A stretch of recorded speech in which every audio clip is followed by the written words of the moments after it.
A1 from the Yorkshire Local Centre of the Royal Meteorological Society. My name is Ben Pickering. I'm a research fellow with the National Centre for Atmospheric Science, and I've been on the Yorkshire Local Centre Committee since 2018. I mainly research precipitation processes and observing techniques from radars to satellites to lasers, but I'm also in the process of switching my full-time focus to autonomous atmospheric profiling UAVs as well. So from some logistics to start before we go ahead with the talk. The talk is going to last approximately 45 minutes this evening, and then we'll have approximately 15 minutes or up to 15 minutes for any of your questions or comments. You can put your comments and questions in the chat box on the right-hand side of the screen, and we have the ability to display these in the main window during the Q&A session at the end of the talk. You will also be able to rewatch this event on the RMET's YouTube channel, where it's going to be uploaded in the next few days afterwards. So now on to the main event. Tonight we have a wonderful talk brought to us by Sarah Barr, John Golding, and myself. Sarah and John, would you like to turn on your camera and say hello to our viewers? Yes, good evening, everybody. Hello. So Sarah did a degree in environmental science at Lancaster University and then a master's in atmospheric and climate science at ETH Zurich and the Swiss Institute for Snow and Avalanche Research. She moved to the University of Leeds in 2018 to start her PhD, which focuses on ice nucleating particles and ice formation in clouds. She's been the chair of the RMET's Yorkshire Local Centre since July 2021. John Golding is a fellow of the Royal Meteorological Society and a committee member of the Yorkshire Local Centre. As an amateur meteorologist and long-standing observer, John has been running his own weather station for many years, and he's currently the chairman of the Climatological Observers Link, or COL, which I'm sure many of you are aware of. So this evening we have a talk titled Seasonal Selections from 2021, and I'll hand over now to John to take us through the first part of the talk. Over to you, John. Okay, thank you, Ben. Hello again, everybody. Thank you, Sarah. So we only go through the seasons, and I'm going to start off with the winter season of 2021. The winter season, of course, meteorologically is December, January, and February.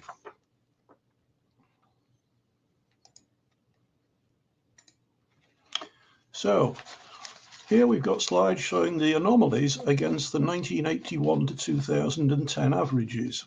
On the left-hand side, we have the temperatures, and you can see that the key to that is that the white is average or below. Sorry, the blue is below average, and the white is a bit up and down from average. So overall, the mean temperature was colder than average. Generally speaking, particularly in Scotland, but more normal overall in the UK. The rainfall, you can see there, the winter rainfall. You've got the drier area in the northwest of Scotland. The rest of the country was basically wet, particularly very wet in the northeast and down the eastern side of the country. The sunshine, you can see it was relatively dull over the majority of England, apart from the east and northeast, where it was a bit sunnier than normal, but particularly sunny in the north of Scotland. There are cold spells, talking about temperature, cold spells late December and early January, and the first half of February. January was the coldest since 2010. And Braemar had a temperature of -23 centigrade on the 11th of January, which was the lowest in the UK since 1995. England, in terms of the sunshine, was the dullest since 2002, apart from the east and northeast. Okay, so that's the scene generally for the summary of the 3 months.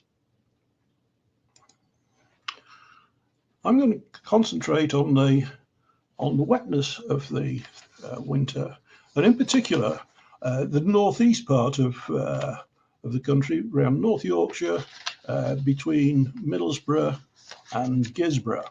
And you can see from the green arrow, that's where my station is located.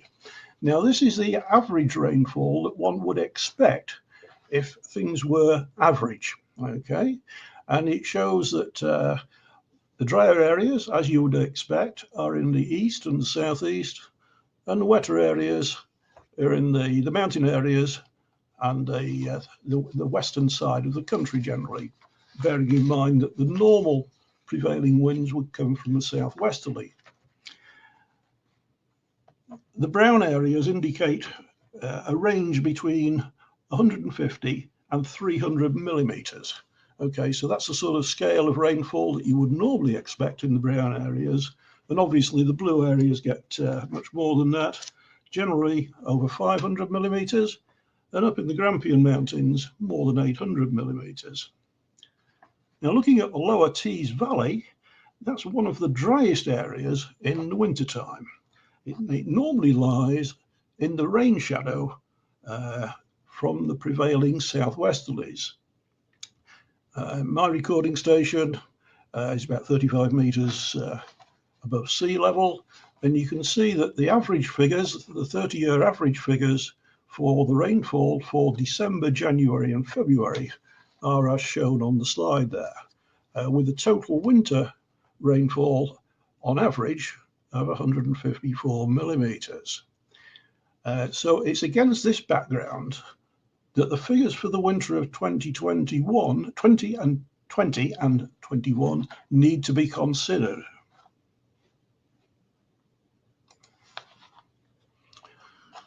So now this is the winter rainfall. Now this time it's actual amounts, not anomalies. These are the actual rainfalls.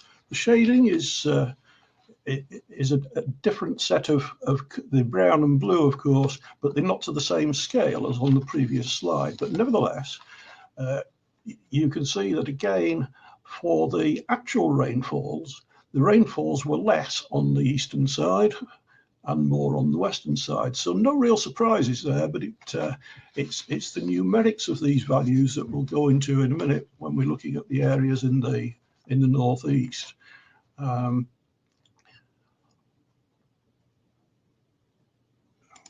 Next slide.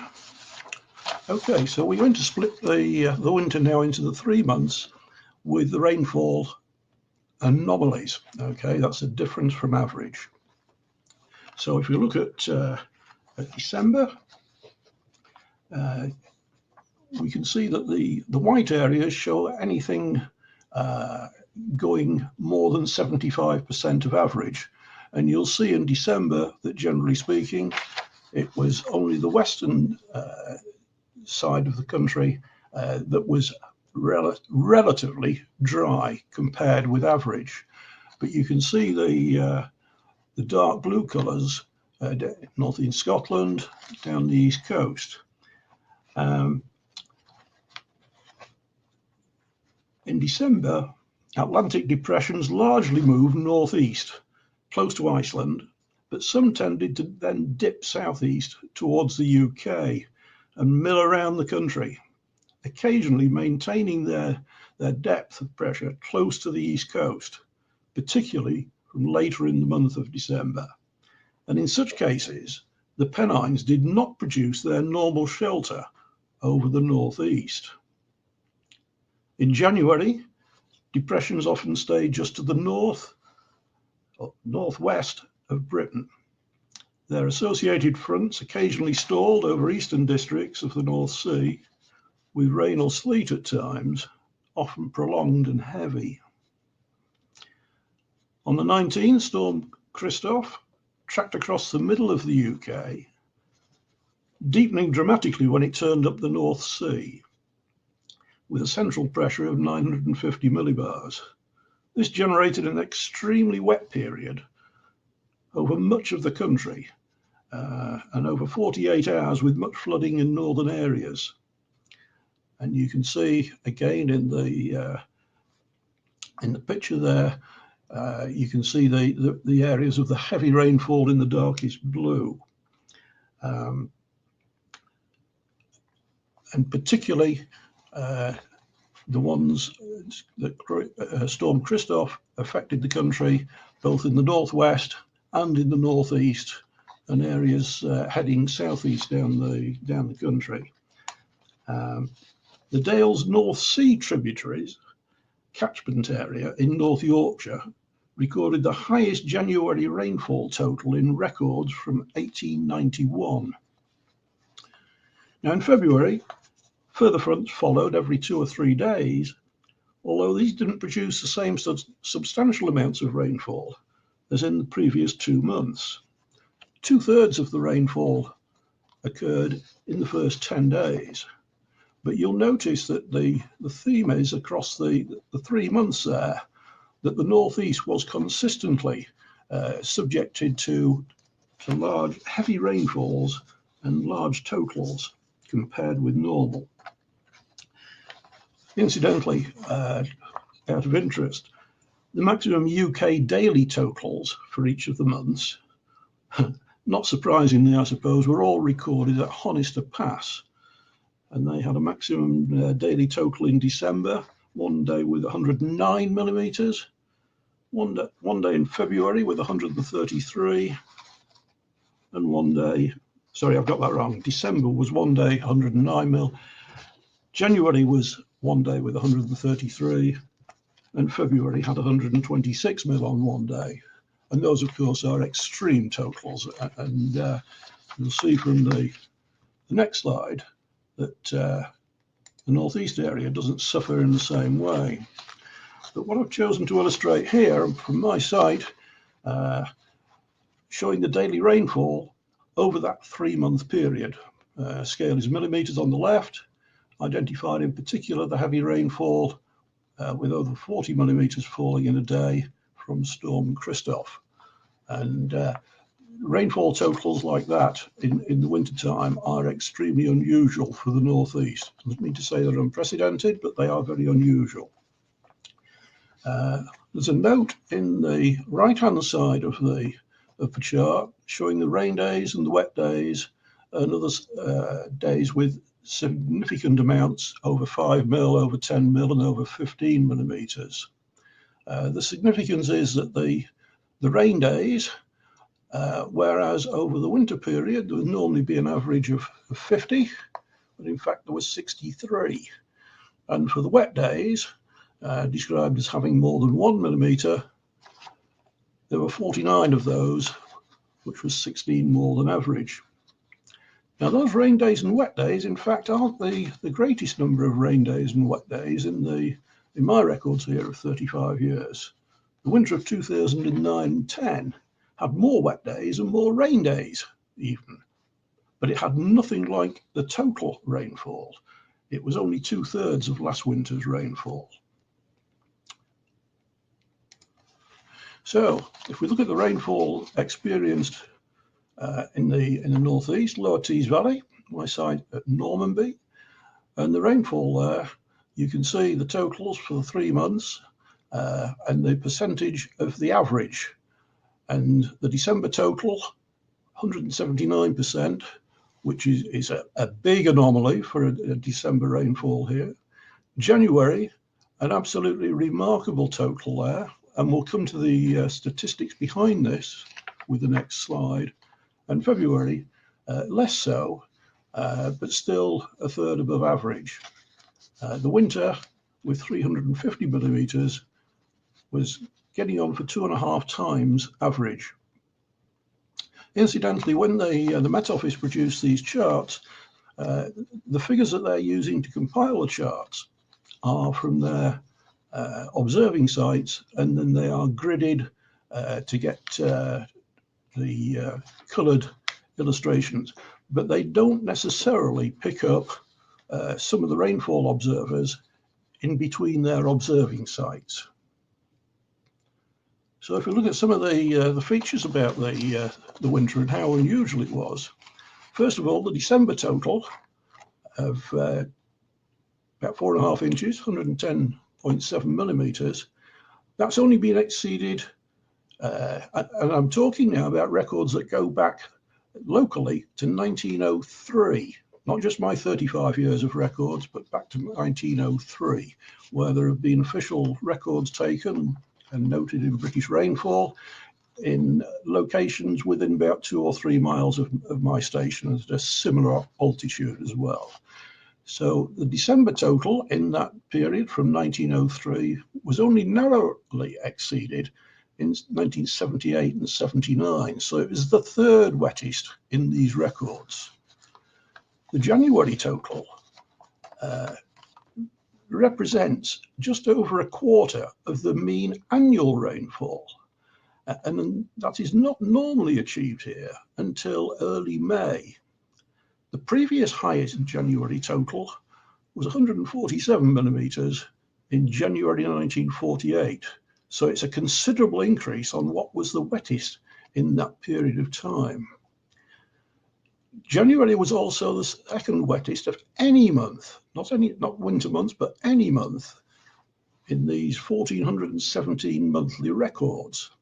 The only marginally higher figure was 184 millimetres in August 1917, and that probably had some convective rainfall associated with that, with it being in the summertime. The 382% January anomaly is the highest of any month from the start of the records from January 1903. The winter total considerably exceeded the previous wettest winter, which was in December 1940 to February 41, which had 290.7 millimetres. From 1903, the only wettest season of any season was the summer of 1912, with a figure that was higher. So the rarity of the January total and the winter total are not able to be computed using standard statistical techniques. But suffice it to say, these occurrences are of the most extreme rarity. However, there's no guarantee that they won't be exceeded in the future. So I'll just finish off a couple of slides just showing vast amounts of water around the River Ouse in Yorkshire. It is not unprecedented, of course, in terms of the flooding that was in the Ouse and the York area and Cawood.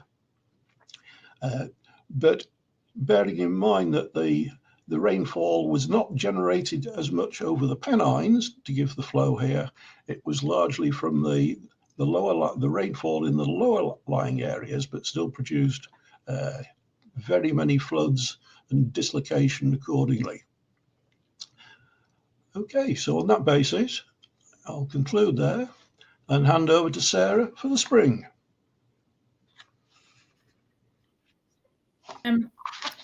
Yeah, so moving on to spring, if we can remember that far back. So I'm going to do a similar thing, just a bit of an overview and then focus on one of the interesting features of this spring. So these are the anomaly charts, the same as what John has shown. And you can see from this mean temperature anomaly that we had a relatively cold spring, with much of the UK a degree or more colder than average. But we also had a particularly sunny spring. And what you can't tell from these is that actually that was mostly because of the April that we had, which was the sunniest April since 1919. I don't remember it being particularly sunny, but apparently it was. And also in the rainfall, like from this plot here, you can see that it's about what we would expect, and there's a few pockets where it's below or above average, but the individual months themselves tell a bit of a different story. And April was considerably drier than usual. It was actually the fourth driest on record, whereas May was one of the wettest. But the most interesting feature of the spring were the extremes of temperature that we had at the end of March and the beginning of April. So the plot on the left is the same as what we've just seen, but the anomaly only for March, and on the right is just for April. So you can see March was quite above average, whereas April was significantly or notably below average in terms of temperature. And just here at the end of March, you can see we have this peak in the temperatures and then a very sudden drop where it all gets much colder. So this unusual warmth was in many stations one of the warmest March temperatures that have been recorded, and the highest was 24.5 degrees at Kew Gardens. But then just a few days later, several stations recorded their lowest April temperatures for over 40 years. And in many places, we had up to 15-degree drop in temperature in a week. And this led to widespread frosts and wintry showers as well. So just looking at the synoptic situation, this is a chart from the 30th of March. So this was in this peak of the warm temperature. And you can see that it's dominated by this high pressure, which meant we had light southerly airflow, clear skies, and low wind speeds. So that all contributed to the high temperatures that were observed. So just looking at the actual values, these are not anomaly plots like the ones we've seen before, but these are actual values from the 30th and the 31st of March. And you can see that particularly in England, 20 degrees or even warmer was exceeded on both days. And this high temperature that I mentioned of 24.5 degrees is only the third time that 24 degrees has been exceeded in March. And the minimum temperatures were also much higher than expected. And Scotland's minimum of 12.7 was equal to the highest on record. And the anomaly charts also show that in many places it was 12 degrees above average for the time of year. So at that point, we were all ready for summer and enjoying our socially distanced picnics in the park. But just a few days later, the situation changed quite dramatically. So this is a chart from the 5th of April, and you can see that the high pressure is no longer dominating, and instead we have this quite dramatic northerly flow, bringing quite strong winds and cold fronts, which brought wintry showers across the whole of the UK. And this is what caused this very sudden drop in temperature. So looking at the stats for April, the Shetland maximum and minimum were the lowest for over 50 years. And at many other stations, they recorded the lowest maximum and minimum temperatures for similar timescales. So this plot on the left is for the whole of April, and you can see that the monthly means were in some places more than 3.5 degrees colder than you would expect. And also the number of days of frost was much higher than usual. And this was particularly notable kind of when we had this most northerly flow between the 5th and the 17th of April. I realise these figures are a bit small, but the main thing to note is where we have these very dark purple and blue is where there's temperatures of up to 8 degrees below average. And this caused, in many places, damage to crops, I think. And also there was some snowfall, nothing particularly major, but enough to cause a bit of disruption on the roads and things like that. So that was my very quick spring. And we'll move on to summer, which did eventually arrive. Yes, so I'm going to take us through stats for the summer and then an event about the summer of 2021. So first of all, looking at those stats, focus your eyes on the leftmost plot, the temperature plot. It looks very red, and you would immediately start thinking that might be attributable to climate change, but not necessarily. I looked at the last few years for this equivalent plot, and this is fairly in line with those. The last warmest season period that we had was in 2018. That was sort of 1.5 or 2 degrees warmer than the 1981 to 2010 average across many parts of England, nearly the entirety of England and Scotland as well. So the temperatures in the summer this year were fairly on par, I think, with recent years. Nothing particular to write home about. And moving on to the middle plot, we have the rainfall amount as a percentage anomaly from the 1981 to 2010 average as well, the same as all the other charts that have been shown by John and Sarah. And it was slightly drier than average. This again is not notable looking at the last few years. So 2020 and 2019 were both quite a bit wetter than average, and 2018, with that being a very warm summer, was a extremely dry than average season. So this again is fairly standard. There is that little positive anomaly on the south coast of the UK, which was focused in July, which may be associated with the event that I'm going to discuss, but I wasn't able to confirm that. And then finally, looking at the sunshine, again, it's a mixed bag. It's slightly above average in Scotland for sunshine hours this summer, and slightly duller in England. So if you had any solar panels in Scotland, you were having a great time. The event that I'm going to talk about for the summer of this year, I think is fairly obvious. I think it sticks out to most of us in our memory, was the flooding that took place in parts of Central Europe between the 12th and the 15th of July. So I was going to go into a bit of detail about the synoptic conditions and like the rainfall over that period, and then some of the climate attribution that came out of this event.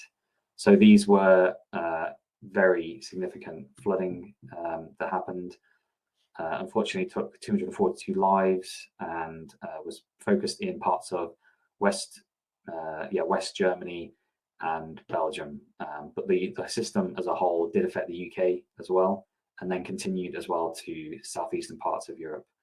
And I've got more figures later on, but just one to introduce the event was that insurance losses, so these are not the total losses, but insured losses were over 2.5 billion. And the Belgian Minister of Home Affairs, Lies Verlinden, described the event as one of the greatest natural disasters our country has ever known.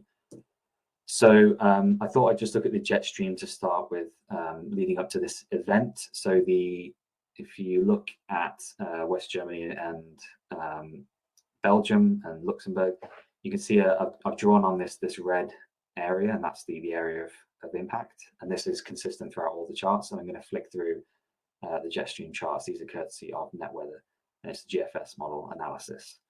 So you can see that coming into the event, there was a long way trough in the jet stream, and that had an ascending branch moving up, which over the 12th of July positioned itself from the Mediterranean, focusing directly on the area in question.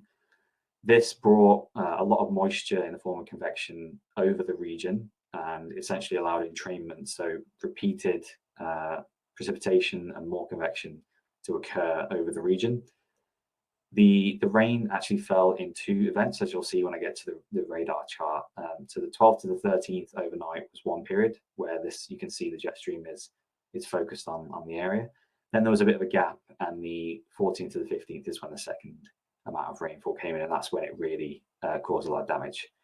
So yeah, you can see this trough is becoming a cutoff system, and is basically just stalling over the region. As we go into the 14th, it starts to orient itself more onto the east of the region, but then you get a slight downward or descending jet from the north, which causes some more precipitation and more entrainment of anomalously moist and warm air over the North Sea to come and do exactly the same thing, but from the north this time instead of the south. So this sort of like double whammy from both sides, and the stalling of the jet stream, or like the breakdown of the jet stream over this region, was a big contributor to this event. And then the 16th, it finally dissipated and moved away. So here, look first at the plot on the right-hand side. It was surprisingly difficult to get nice looking maps of river catchments, but in yellow is the Rhine catchment. And if you look closely, you can see it's very difficult to combine two different types of map on one, but you can just sort of see the French border going through the Rhine catchment, and you see FR written on there. That is the border with France and Germany, and then there's Luxembourg just to the north of that, And then the red shaded region is the Meuse water catchment. And this is where most of the impacts were felt. And this goes through a bit of France and Belgium, and then into the Netherlands as well. So you can see how, well, you'll see when I get to the radar plots, why this particular region had so much precipitation, and that you can kind of imagine that it fell upstream first, and then when it fell downstream, it was being combined with the water flowing down river at the same time. So it's kind of a convergence of two different sets of water. And then on the left-hand side, I've got this very crudely drawn sketch map of Europe. Please forgive me for this, but you'll see why it's necessary when I go to the next slide to help us orient ourselves on the synoptic charts from Deutsche Wetterdienst. So we go to that. Okay, so just take a second to orient yourself. You've got the UK there, and then the region of impact is again highlighted. So the same period now, 12th of July through to the 16th, I'm going to go through the synoptic charts. We had this approaching cold front from the west, and remember back to the jet stream charts, it makes sense why it's stuck in this trough region, which then stalled. And so the convection was occurring coming up from the south along this front, which then, as I say, stalled over the region, dumping quite a lot of precipitation overnight from the 12th to the 13th of July. Then there was a little bit of a break. There was still precipitation on the 13th and 14th, but this was more showery, being that it was behind the occluded front or associated with the occluded front. And then the system you see starts to sort of twist around, and there's some convergence lines, which are noted by the lines with branches coming off them to the north, northwest, northeast of the front. And it sort of flips around, and then we get the precipitation coming in from the north. And this, combined with the water now running downstream, is what caused the river levels to get so high and do so much damage. And then it finally dissipated towards the end. So I'm going to show you now a radar plot from that time period. And it's essentially going to be doing the same thing as I've shown already. So into the 12th of July, you can see that very weak front approaching, but then that triggered convection coming up from the Mediterranean and entrainment of that convection as well over the Alps and dumping very large amounts of rainfall in the upper regions of the catchment. Then overnight into the 13th, there's still showers around, just adding to the totals at this point. And then it was the 14th into the 15th when we get that now northerly entrainment of precipitation, as you can see on screen now. And then that eventually clears away on the 16th.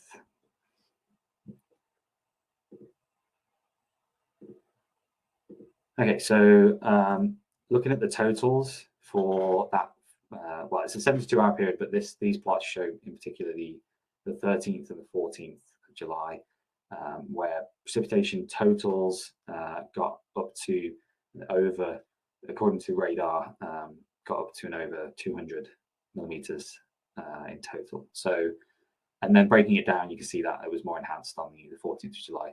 There's also days either side of this where more precipitation fell, but it gives you an indication of the severity of the event. And then in the table on the bottom right-hand side, I just picked out a few locations which had particularly dramatic and record-breaking precipitation totals. So Gelhay in Belgium recorded 271.5 millimeters in a 48-hour period. Similar in Spa, Belgium. And then a particular noteworthiness is Reifferscheid in Germany, which got 207 millimeters. But that was only in a 9-hour period on the 14th. So very extreme precipitation amounts. And that's due to this entrainment and the convection sort of being in a line and coming over the same location. So the rivers reacted to this, obviously. And so I've got the river levels plotted here. And the red dashed line on nearly all the plots are the previous record for these rivers, or these river stations. And you can see that this event completely blasted through all previous records. This Eigiston river is a bit more downstream, and it's a different way of measuring it. But this was, the red line here is an extreme scenario, and even this event broke through that river level. So some of the stations stopped functioning actually because the river levels got too high. So yeah. So obviously this caused major impacts. I'll just run through some stats. Yeah, sadly 242 lives were lost. There were 200,000 properties without power. Some towns were inaccessible for many days as roads were heavily damaged. It's quite rural and mountainous regions. An estimate by the German Insurance Association described the cost of the event from 4.5 to 5.5 billion euros just for Germany, and in Belgium estimated to exceed 0.35 billion euros. So then naturally people started to question, as they do, whether climate change could be attributable to this event. And this is something that normally as scientists we would say, there's usually a typical response of no, we can't attribute a single event to climate change, but long-term trends show that this is more likely. However, this event was slightly different, and a couple of months later, the World Weather Attribution Organization published a study which quantified the effects of climate change on this particular individual event.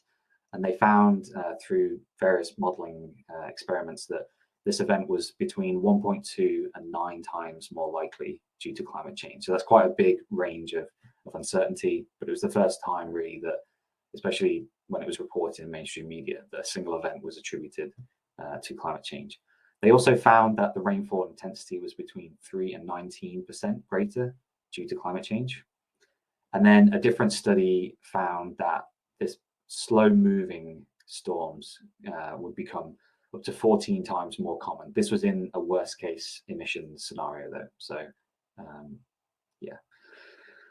And it's worth noting then that as I showed you, the speed of the jet stream and particularly the breakdown of the jet stream over this region, the stalling of that cutoff low, is sort of attributable to the fact that this system was so slow moving and dumped all this precipitation.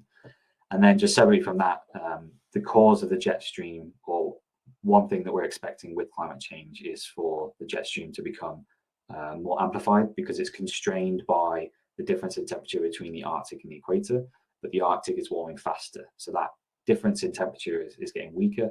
And so the jet stream is meandering more north and south and becoming weaker and generally less organized, which you could say was a factor in this event, in the amount of precipitation that fell. So I think that's all I have for my section. Happy to answer any questions if you put them in the chat. And I'll pass over now back to Sarah for the autumn period. Thanks, Ben. Yeah, I'm going to give us a little overview of autumn now. So overall, autumn was rather warm. As you can see, again, in this anomaly map on the left-hand side, much of the country was 1.5 degrees warmer than average. And a bit like Ben said, you'd maybe think we'd expect this with climate change, but looking at previous autumns, it was quite a notably warm season this year. And while there were a few cold days, particularly towards the end of November, each month was warmer than average, and it ended up being provisionally, because this data has only just come out, but the third warmest autumn in the UK since 1884. And in a few places the sunshine was above average, but overall it was pretty dull, particularly in the northwest. It looks like these guys in the Outer Hebrides had a bit of a dull autumn. And then the rainfall overall, was quite dry. There was a few spots where it's a bit above average, but if we look at the individual months, you can see that while September was relatively dry and October was a bit wet, November was very notably dry, and overall only had 63% of the rainfall compared to the average. But the most notable feature of this autumn should be quite fresh in your memories. So this was Storm Arwen, which was then quickly followed by Storm Barr. But Arwen was the first real storm that we had this autumn, and that was on the 26th to 27th of November. And the Met Office issued a rare red warning for extreme wind and waves, which was over the northeast of England and east of Scotland. But over the whole UK, there were extensive amber and yellow warnings for wind and snow. So the storm was named on the 25th of November as an area of low pressure that was developing. And then the red warning was issued on the 26th of November. This is Storm Arwen here, as this deep low pressure intensified and then began to move southwards. So this chart is from Friday the 26th at 12 o'clock, which was just as things were starting to develop. And at this time when the warning was issued, quite a few mitigation actions were taken ahead of the strong winds. So in Scotland, part of the A1 was closed and heavy goods drivers were warned to take alternative routes. And passengers were warned of delays on the East Coast Main Line. And I think the most significant thing about the warning was the potential of large waves, so people were advised to stay away from the coast. So I just have a small video. So on the left is the synoptic chart from Friday at 6 p.m. And you can see this area of low pressure has pretty much reached the UK, and the fronts and these upper level troughs are starting to pass over. And in the radar on the right-hand side, you can see, so this is from 6 p.m. on Friday evening, and you can see the rainfall associated with this low pressure as it travels southwards and over the UK.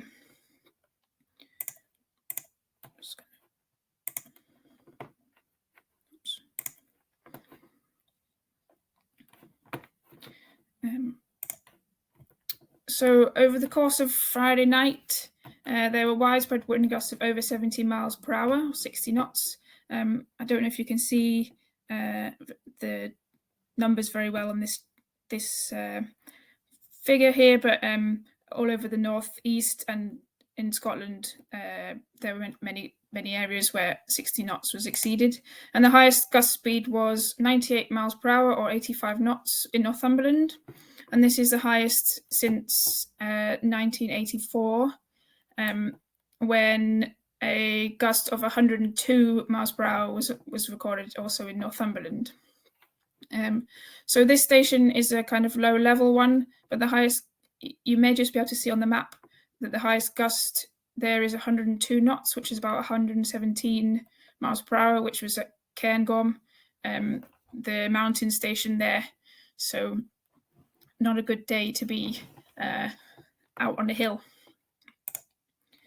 And because of the northerly airstream associated with Storm Arwen, it also brought some particularly low temperatures. So here's another anomaly plot on the right-hand side, and you can see that in many areas it's at least 8 degrees below the November long-term average across the northwest, and similar all over the UK. And the daily maximum was negative 0.3 at Shap in Cumbria, and a minimum of minus 8.7. And these low temperatures also combined with this strong northerly flow meant there was significant wind chill, and it felt much colder everywhere.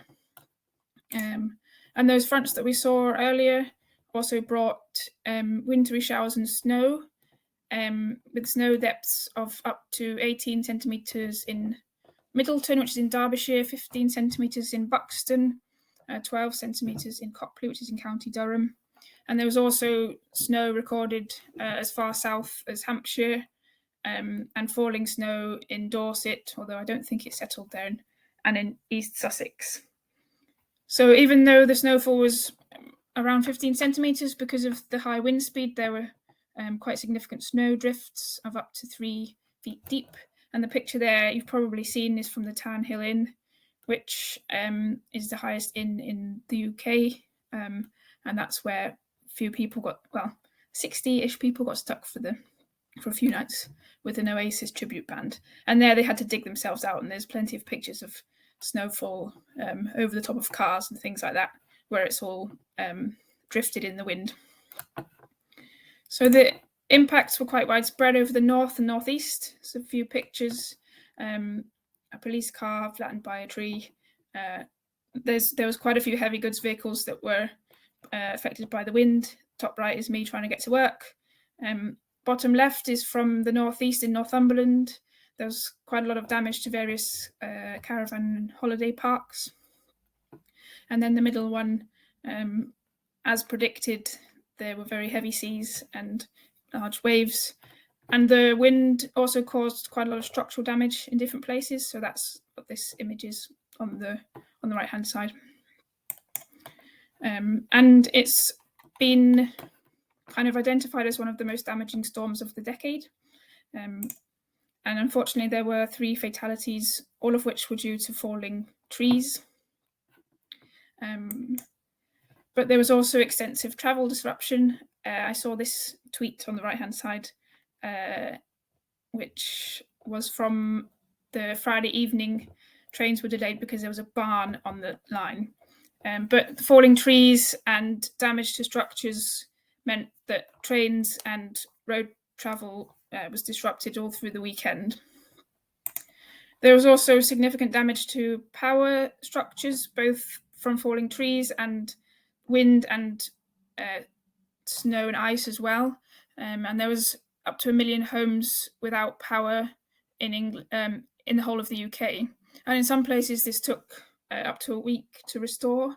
It was in the news, but it was quite interesting that this didn't get as much coverage as you might have expected.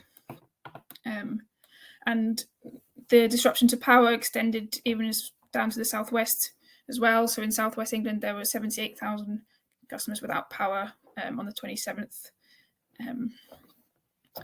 And also there was significant damage to trees. And one interesting thing about this storm is that the wind direction was a bit different to usual, not the usual prevailing westerly wind, but more northerly. And it's possible that this caused more damage to the trees because they don't grow in such a way that means they're able to withstand such strong winds from that direction. So this picture is from Stirling in Scotland, where there was a large forest that where a lot of trees were damaged. And finally, I just wanted to give some historical context to this storm because it's quite interesting. So one of the most damaging storms in the UK occurred in January 1953, where there was the largest storm surge that the northeast has seen, and this caused flooding in eastern England, and over 300 people died. And during that storm, winds were reported to have brought down more trees than were usually felled in a whole year. And I just wanted to show these 2 plots next to each other because they show the similarity between these 2 events. And obviously the damage from Storm Arwen was not quite as extensive as that, but one possible reason, and one of the main reasons for that, is that this storm in 1953 occurred during large spring tides, whereas Storm Arwen occurred during smaller neap tides, which may have limited the flooding and any sort of storm surge. So that's it for autumn, and also for our summary of the year and some of the more notable events. So if anyone has any questions or anything to add, we'll be happy to answer them. Thank you, Sarah. I can hear the rapturous virtual applause going on from all our attendees. We do have a couple of questions / comments in the chat. I might take this first one from Mark. What is the sparsity of data obs for these rainfall plots? And now that I say it, I thought I knew the answer because I know the density of the Met Office ground stations, but I think maybe, John, you might know this a bit better. So do correct me if I'm wrong. I believe the density of Met Office stations in the UK, the average distance between the stations is about 17 kilometres. But for rainfall, they might be also using environmental agency rain gauges as well. Do you have a different idea on that, John? No, I've got nothing better to add to that, Ben. I don't have the statistics to hand, but yeah, that sounds about right, that they will take in the official gauges of the Environmental Agency, and there may be other. I don't know whether they've taken the actual readings from, for example, sites that report to WOW, the Met Office site. They may have done, but I can't confirm that for certain. Yeah, I'm pretty sure they don't use the radar for that, because I think they calibrate the radar, or they calibrate the radar using the rain gauges on Yes, the ground. indeed. And there's a few glitches, so they might not use that for those climatological plots, at least. Okay, moving on. I think we've got at least a comment here for you, Sarah. Just, I think, agreeing with you that the northerly gales are uncommon. This is from Dave. Northerly gales are uncommon, and hundreds of trees were blown down. For example, Timble Ings, if I pronounced that correctly, forest just north of Olney. Don't know if yeah, I've seen some quite impressive pictures from different places where there's whole patches of forest that have been flattened. Yeah, it's quite dramatic, some of the aerial images. Yeah. Do ask us any more questions if you have them in the chat, or tell us what your most memorable event of the year was, and we'll have a little chat about it. A few other questions. We've got another one from Mark here saying, does snowfall count as rainfall? This is in relation to the climatological plots again. As I understand it, we would do the snowfall equivalent, or the rainfall equivalent of snow, which is where we'd let it melt in the rain gauge. There's usually about a ratio of 10. So if you have 10 centimeters of snowfall, you'd usually get about 1 centimeter of rain from that. Do you have anything to add on that, John? Yes, that's correct. Obviously, it depends on the dryness of the snow and the wetness, depending on or how much rainfall that will actually produce. Of course, the interesting thing is that up in Scotland, of course, when it falls as snow, it doesn't necessarily melt at the same time as it falls, and therefore many of the automatic gauges that the Met Office use might recall significant amounts of rainfall when it does thaw, but it might have been a cloudless day, for example, which has been noted in the north of Scotland at places like Altnahara. But yes, it's a case of the water equivalent of the snowfall. So you melt the snow, making sure you don't evaporate it, and then just measure that as a rainfall amount. Yeah, I think I would happily say that there's more uncertainty when it comes to snowfall depth accumulation amounts compared to. Absolutely, yes. Yeah. It's interesting. I should note as well the Scottish Environmental Protection Agency. They have a few specialist sites now in the Cairngorms and other mountain areas where they have it's like weighing gauges. So they have these huge metal plates which actually measure, because they have so much snow, in places like the Aberwen skiing centre. Yes. There's these huge metal plates, and they also have like conductivity within the snow, so they can tell then how dry or how compact, what the density of the snow is. Yes. That would obviously be a very good measurement, but I don't think they're very widespread. Yeah, you can do manual measurements of the snow water equivalent as well by just getting a core and then weighing it. If you have snow, I used to do that quite a bit. And also the problem with snowfall measurements in a rain gauge is that the snowfall is more likely to be deflected by wind, or by sometimes if the pressure in the rain gauge is slightly different, you get this sort of weird effect where the snow just bounces back out again. So it's a bit much more uncertain than measuring rainfall. Yes. Great. And then I think our final question, unless anyone has anything they want to nip in at the end here, is from Dave, who says, John, you didn't mention snow. I enjoyed dozens of snow walks on high ground last winter, which greatly cheered me up during lockdown. The deepest snow depths above 400 meters fell during mid-December, with around 60 centimeters on the top of Great Whernside. Great talk, John. Thank you, Dave. Yes, sorry about not mentioning the snow. Unfortunately, with these kind of meetings, we can't cover all of the aspects, but I'm sure in person there would have been a demand for some comments on the snowfall. Great. All right, I think that wraps us up then. We don't have any more questions, so I'll give my wrap-up spiel. If you do have any more questions, feel free to contact us via the methods on screen now. You can get in touch with the Yorkshire Local Centre as a whole as well. I'll put that up at the end. And I'll leave all our other social channels up on screen as well. You will be able to rewatch this event or send it to other people from the Royal Meteorological Society YouTube channel, where it will be uploaded in the next few days. I'm going to switch over to that. So our next talk is going to be on the Wednesday, 19th of January at our usual 7 p.m. time. We've got a talk from Dr. Simon Lee, who's going to talk to us about the polar vortex and how it influences your life in winter.